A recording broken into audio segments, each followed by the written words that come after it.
Thanks, Rod. And hello. Thanks for coming on a cold night, even by Halifax standards. Welcome to my fort. You can eat anything you want except the dog. If I've forgotten anything, just ask. If I remember anything else, I'll tell you. No need for homework here, and I've got all my old role models out back in the freezer. Lift the lid if you don't believe me.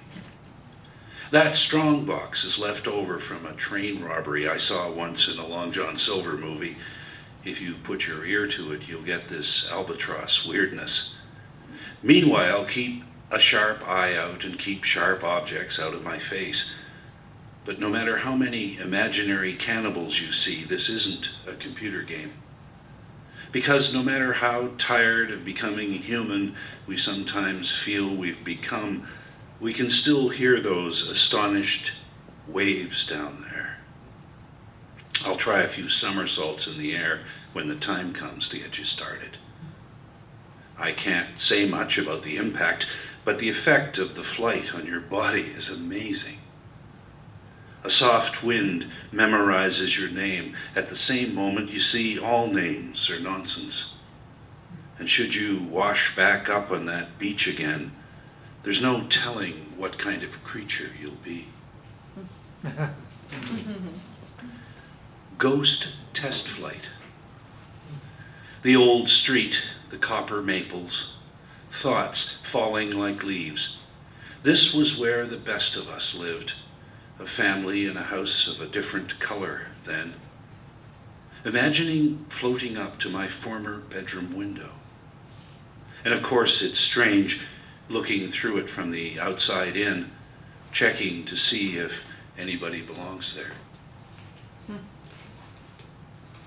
This next one was written for my old friend Carol Galloway, who was an actress and a painter. She died 9 years ago at her home in Niagara-on-the-Lake. Late light. Time to paint the sky behind the boundary spruce. Those thoughtful clouds, misty quilts, smoky blankets, dusted pillows, the rusty industry of distance, the instant sense of dusk. Meanwhile, that row of fusty nutcrackers standing in for poplars beyond the end of summer, lined up at a certain bar that only serves whiskey to creatures with whiskers, giving the wind a break, forever upstaging each other, trying to remember what they've meant, marking time until loosened witches' knickers spook their upper branches, feral hares burrowing below. So the weather of this world supposes you.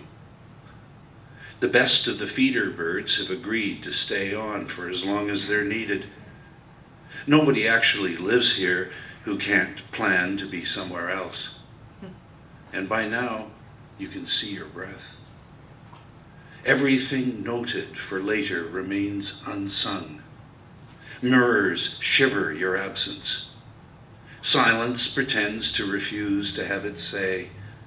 Empty rooms clear their throats. Oh, the wonder of our wondering, lighting pale candles to draw imaginary angel moths circling their own questions while we grin again in recognition. By chance, we take our chances, making something of the choosing, our undoing done in just in time, doing the best we can despite it. So much of what we have is so much less than who we have to be. At least the kitchen clock you finally leave behind at last gives up, and the love of your life lets go. Big stars off Halifax. We go sailing in the middle of the night, even in November. In those days, we'd just do stuff like that, probably because we had no kids yet.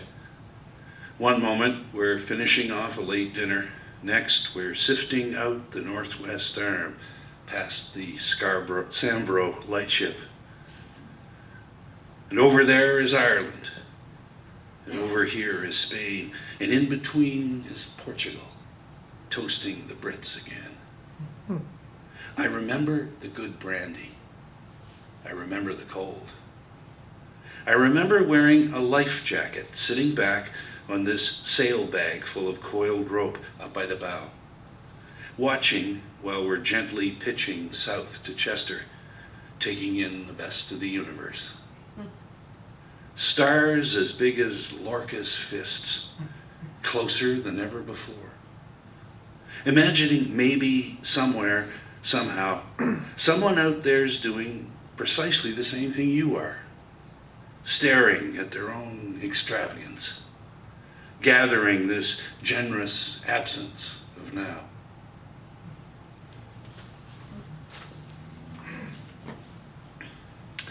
Local traffic. Today at 7:07 in a steady June rain, your first window on the morning discovers an opaque Chinese lady from the projects, slowly traversing both pairs of slick streetcar tracks, despite enormous pothole puddles, jaywalking with an aluminum walker. Where else in the world are you going to find so many people that anxious to get to work this early?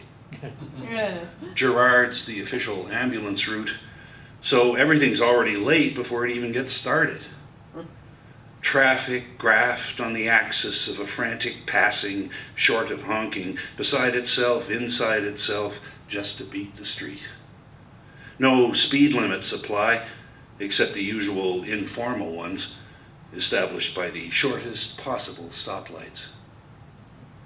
Halfway across. She undoubtedly has family in the high-rise on this side, the brick one with balconies like drawer handles. Chance grips the moment. Choice holds its breath.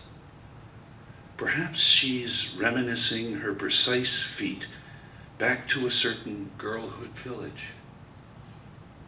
Meanwhile, again, soggy moccasins slap down trails believing they're streams, and the dream of trout returns awe to the word thaw. Placing you 24 misty leagues east of Fort Rouillé in 1753. Huron women wreathed in wood smoke wave from their lodges, and you nod back, promising nothing from what you haven't caught yet. Almost to the curb. Totally focused nerve now, starring in her own kung fu movie. That brazen, not so much oblivious as simply being and existing in her own exceptional transition.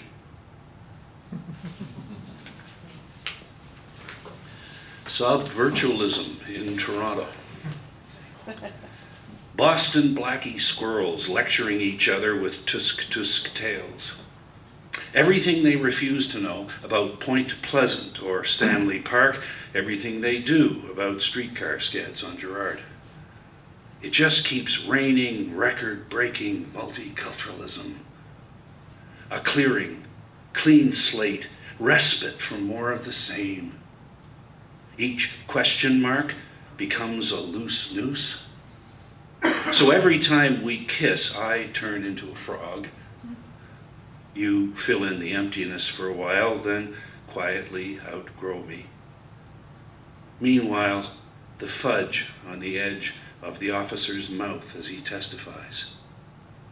Consistently exquisite, all these soft cells suspended in innocence, above the forces of corporate dorkiness, until the ceiling leaks chance encounters with changeling change, our bodies, minds whispering electric caress, soft asides beside ourselves, falling softly through, between, and among, quick nimbus naps, aloft with all this newness.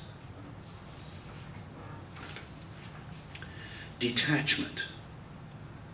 A thunderstorm power failure the summer you're 18. Lightning sizzling through acid rain, tracing blameless faults in the afternoon sky. Don't know the weather up there for sure. You're caught in the staff tunnel between the OR and the Path Institute with a surprisingly heavy amputated leg wrapped in a garbage bag on a gurney when the lights go. A dark so complete intuition taunts memory. All you can see is your watch face. If you smoked, you might have a Zippo or matches in your lab coat pocket. More put out than worried, you're still thinking this could be a horror movie, but it's not. Shyness, just egotism out of its depth. Odiferous padded duck sweat, muggy stillness displacing your yet. Thing doesn't even have an ID tag. Only right that the guy who grew it retains the full name for most of himself. Man is born into trouble as the sparks fly upward. Anyway, they'll understand when you're late getting the gurney back, no matter what you leave out. Language, fossil poetry, after all. With all its final bareness, but no more feeling. And especially since it's strapped down tight, this foot will never again get to run on wet grass. Calling it in, Regent Park. 8 shots in 5 seconds, rabid adrenaline smacks back from the quadrangle across the street. You hit the light switch, find 911 by touch. I get to the bedroom curtain, spot the dark parka crumpled in the slush. People edge around it, get on the payphones. You overhear reports of the same calls I'm watching. At last, the blats and wails, slashing lights, wincing brakes. First uniforms on their knees, probing for a pulse. In 2 days, that bundle will become a terse paragraph in a busy crime column. Mario Rebelto Carmona, age 23. We'll hear at the corner store he'd slipped chocolate bars up his sleeves, the owner ignoring him in the surveillance mirrors. A family court judge will postpone a drug appearance by his kid brother so everyone can make the funeral. They'll find an unrelated handgun on a nearby roof, and flowers left on the spot will turn to mush in hours. Tonight, his time being gets lots of help lifting the stretcher. You're off the phone. They said shot in the head, so it's an execution. Standing in our unlit unit, staring down at the world. Shotguns, flak vests, barrier tape, rakes sifting the snow for shell casings. Searching for evidence, if not sense. The lights throb on as if they've got an all-night permit. Everything loses heat. The ambulance crews rediscover time, leave without sirens. That's when we know for sure. After the fact, I'm going to move that up. After the fact, you can go now. Don't you think you've done enough already? Everything you tried to prove and improve is over. Here, take what's left of our disdain before it boils over enough to melt holes in hurricanes. Use it to study Mars. In the middle of the muddle and whatever else is going on, there is only going on. There's no getting even. Not only have I never thought about taking it that far, I haven't even thought about putting it off. Especially when it comes to not digging you. Now, I could say something more about the moon being boring, or the Earth's core, or all those bare bones, everything gnawed and known with nothing left over. Look, if you want to do something useful, take out your own ashes.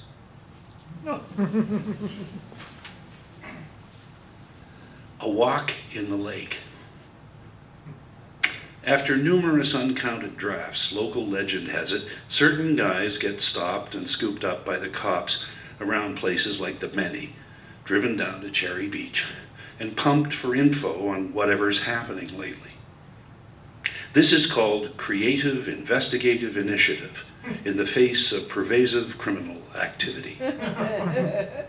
The fish is usually given two choices. If he talks, he can maybe make it back before closing time. If he clams up, he can take a walk in the lake. Then, if he's wet all over, somebody owes him a couple of freebies. But only if his shoes actually squish and his story smells more like a lamprey than a water rat. Of course, none of this is even probably true. But it goes a long way to explaining why Toronto taverns tend to overflow on rainy nights. And everyone has lots to say. True tales of the Bermuda Triangle. Friday night drunk rams company car into parked station wagon out front while you're watching True Tales of the Bermuda Triangle on A&E. Crash so huge and luscious, people would laugh aloud if they ever used it on a soundtrack. Anyway, 8 minutes later, he's mostly all right, having bashed his head on the windshield. Big guy, good loafers, office slacks and leather bomber jacket, 40-ish. His breath, a malefic humidifier. So you appraise his slur. Booze, accident impact, accent, nervous fear. Thinking, black ice? No, not cold enough, pavement's pretty dry. And he's explaining he was trying to pass a cab on the inside and he didn't make it, didn't see the parked vehicle in time. You haven't yelled at him or called the cops yet. Partly because you're new to the neighborhood, you follow discreetly as he sways across to the corner payphone. Uses up 3/4, discovering from assorted wives, girlfriends, and mothers that all his buddies are still out partying. His boss is not among his calls. By now, any offer of help has to know you're a witness and he's guilty as hell. If you were almost anywhere else, you'd know better what to say. You can't help imagining how the owner of the station wagon will feel, even though that bumper is built like a seawall. Half of you'd love to kick the living shit out of this guy. The other half is only hanging out, making sure there's no more trouble. You turn and stare at the car. The whole right front end's been turned inside out. The rush of antifreeze steam has given way to a nasty series of cracks, knocks, and ticks. Trying out his ignition might start a fire. Putting yourself in his situation doesn't change anything. Somebody moved. There we go. You say, maybe the cops will give him a break if he calls them himself. Neither of you believes this. Maybe, he says, he can get the thing to a side street before he can't move it anymore. Neither of you moves. You have any change? Almost smirking, he's got an old $2 bill in his hand, but all you've got on you is a quarter. So you hand it over, say nothing. And it's as if he can guess you've just moved here. He has to work at not showing his appreciation. You go back inside, get back into disappearing squadrons, sudden squalls, overloaded galleons, and distant galaxies. Next time you look out, his car's gone. The payphone light is flashing erratically. The stoplights are still working, and it's finally starting to rain.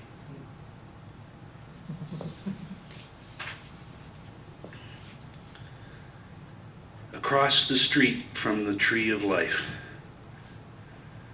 3 weeks ago today, he fell dead in a mall parking lot, finally catching up to everything and everybody else. I don't think he heard any music in that last moment.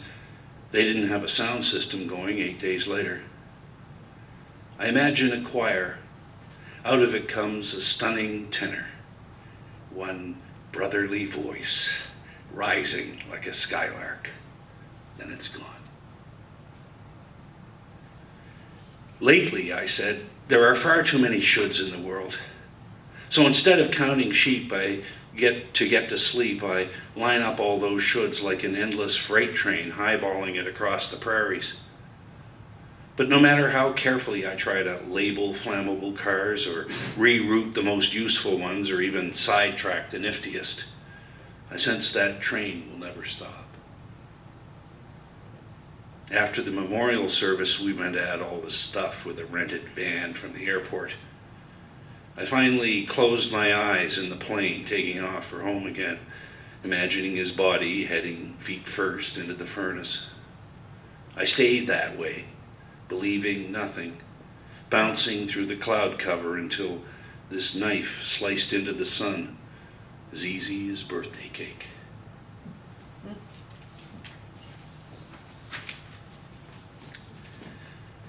Management has decided you may prefer to hear something else at this time.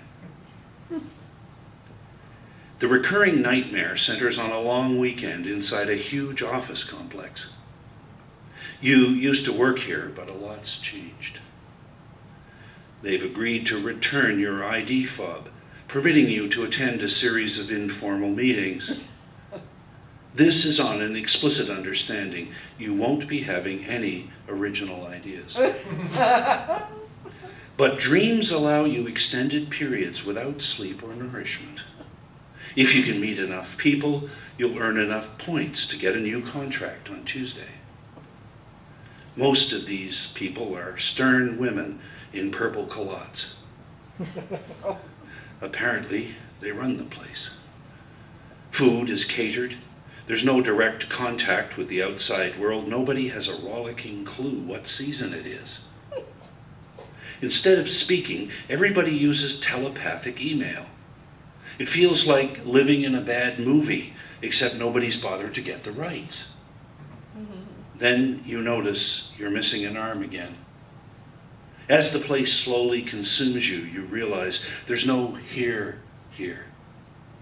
You call home between meetings. They've announced nobody has to pretend to read scripts anymore. Of course, you're both being monitored to ensure quality control.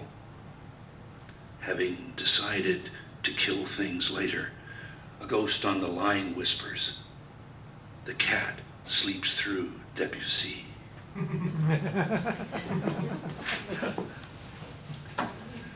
Polio snowshoes. Far too early as usual.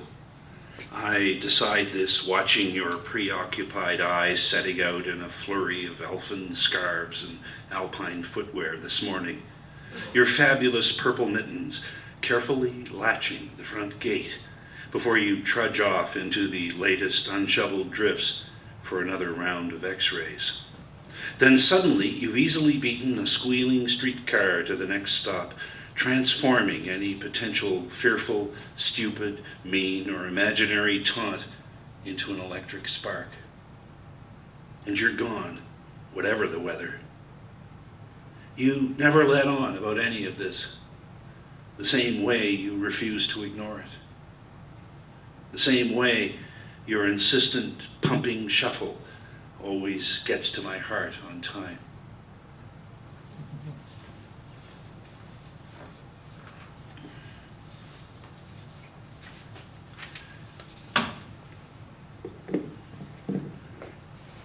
This next one's in the book. The book is for sale for $12. Thank you, while we're doing the adjustment. And I have a copy of the chapbook for $7. Just thought I'd bring it in while we're doing adjustments here. Porcupine archery. This was 1957, so it was more important not to contradict your elders than it was to get it right.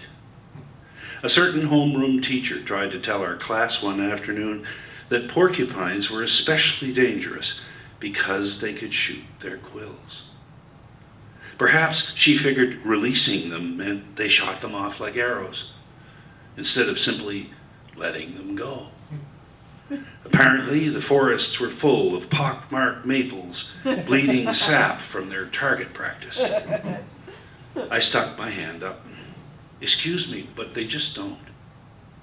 I asked if she'd ever seen this, fully prepared to describe my uncle's bounding labs forever getting their snouts bashed by spiky tails, necessitating the gory deployment of pliers. But she wouldn't let me continue, and she wouldn't let it go. When she strapped my hand for insolence, it felt like being stung by a jellyfish. And I didn't learn a damn thing. Only blowhards are allowed to use blowguns? It wasn't on the exam.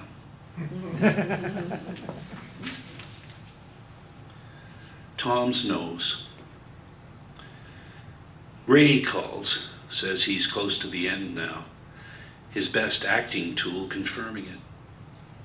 That voice, a rasp ghosting the gleeful choices we once made on either side of the studio glass.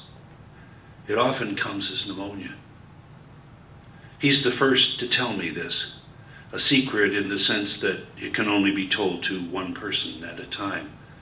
He's been going through his book, saying his goodbyes. This is the first time he's ever phoned me at home.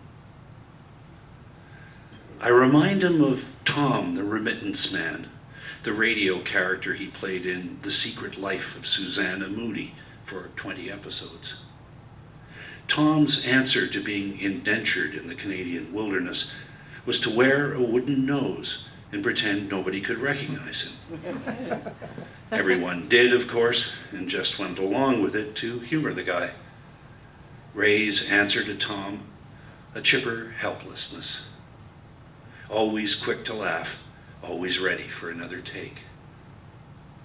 The important things are left unsaid. Instant history, as always, and for once we're left without a script. Yet the truth of now befriends us. Without becoming museums of ourselves, we both somehow quietly know the crucial differences between still, yet, once, and since. Forever learning to listen to each other's listening. And there's nothing rote about any of this, as if we're already recording everything the moment it's discovered. How many chances do we get to do this? You were great, Ray, I tell him. I know, he says, but Tom was easy to imagine. I only had to pinch my nose to get him. In the end, he gave us all permission to escape. It freed you up then? Yes. This becomes our survival tactic. Knowing the work we remember gladly and well is all we have. When we hang up, we'll never talk again. Thank you.